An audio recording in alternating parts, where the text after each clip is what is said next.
In the 50s, cigarettes were cool. Movie stars smoked, sports heroes smoked, Edward R. Murrow smoked, and most parents smoked.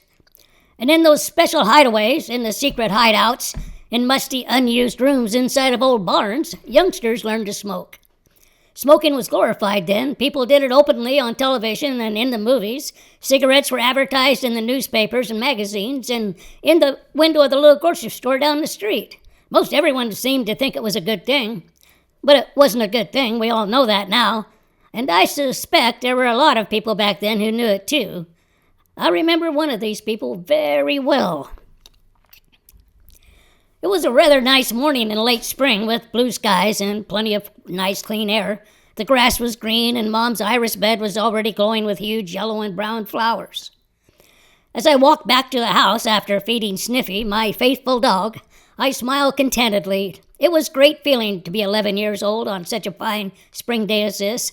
Soon I'd be in the schoolyard, running and yelling and throwing a baseball. Yes, it was going to be a good day. No, by gosh, it was going to be a great day. Well, at least it would have been a great day, if only the gods hadn't caused me to glance downwards at that particular moment. It was a pack of cigarettes lying there in the grass, Chesterfield Kings, unopened and the cellophane wrapping still sealed tightly. I stopped short and looked at him. I said to myself as I casually looked around to see if I was being watched by any brothers or sisters. There was no one in sight. The coast was clear. In the blink of an eye, the cigarettes were hidden away on the inside of my blue jeans. It was kind of uncomfortable that way, but it was a good hiding place while I said goodbye to Mom before I walked to school. Later that day, during recess, I told my friend Billy, who lived just a couple houses away from me, what I'd found. Neither of us had ever tried smoking before.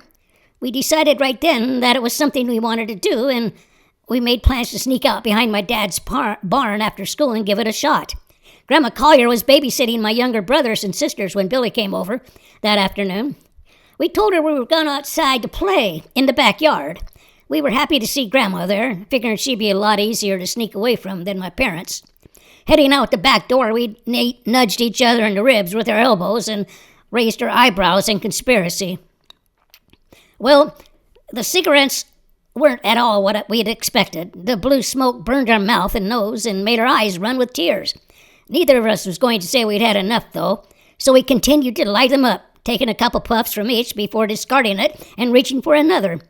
It really wasn't that much fun, but we were sneaking, and that's what mattered most of all. As we stood there behind the barn, nearly hidden among the tall shoots of green ryegrass, the ground around our feet littered with cigarettes, barely smoked, and dozens of blackened matchsticks, we were oblivious to the fact that our goose was well on the way to the oven. It had already been seasoned and basted, too. It was about to be cooked. I'm tellin'! The little voice with a loud bellow scared both of us, and we jumped backwards in fear. It was Diane, my ornery little sister. Her leering face with its long blonde hair was poking through the weeds not 3 feet away from us. We hadn't even heard her sneaking up on us. She'd caught us completely by surprise.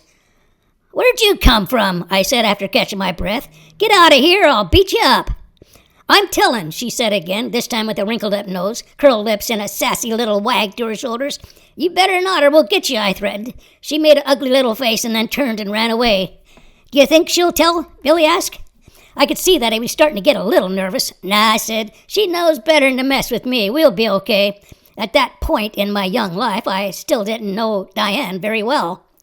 It wasn't even 2 minutes after I'd built up Billy's confidence like that, just enough time to light up a couple more smokes, before Grandma Collier's large form appeared like black magic above the tall grass. She, too, had managed to sneak up on us, and believe me, she wasn't even trying. Without a single word, not even a grunt nor a snarl, she snatched a nearly empty cigarette pack from my now trembling hands and stuffed it into her apron pocket, for evidence, I presumed. Then she spent a silent minute or two stomping the still smoldering cigarette butts into oblivion with her high-top shoes before marching the both of us back to the house on her tiptoes, holding us firmly by our shirt collars. She still hadn't said a single word. Precious little Diane, sweetheart that she was, stood waiting just inside the back door with a smug look on her face when we arrived somewhat unceremoniously. I glared at her as we were swept by, still on my tiptoes, but it was a useless gesture. She just smiled, a wicked little smile, and waggled her shoulders again. I knew my friend and I were in bad trouble because Grandma, up to this point, still hadn't said a single word. That alone was a very bad sign.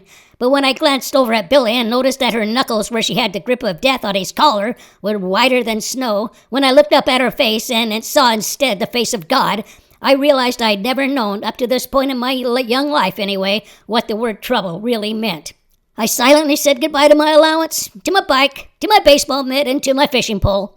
I said goodbye to old Sniffy, and to my friend Billy, who was silently saying his own goodbyes too.